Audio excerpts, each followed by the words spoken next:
Bé que la primavera a la sang altera, ja ho sabíem, però atenció, perquè ara hem sabut que el 65% de la població pateix en aquesta època la síndrome de canvi d'armari. Ho assegura un estudi sobre hàbits a l'hora de vestir, que també diu que l'aspecte d'un armari reflecteix l'estat emocional d'una persona.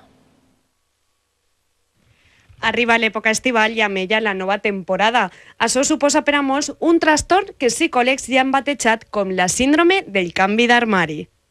Pues con tots els dies tinc un gran conflicte a veure, mare, què me fique? És la pregunta del milió.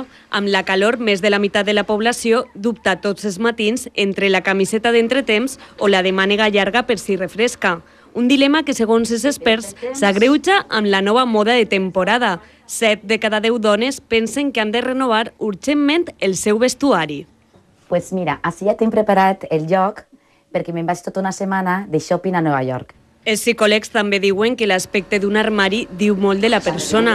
Així, un Robert ben arreglat és sinònim de tranquil·litat, mentre que un armari desordenat reflecteix desequilibri emocional. Quan vaig de compres, no mires diners, però el que sí que odie és aprovar-me la roba.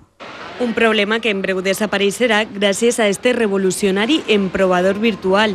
En només 3 segons, un escàner trau les mesures de la persona.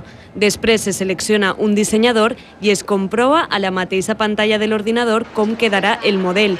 Són molts els dissenyadors que ja han optat per este sistema.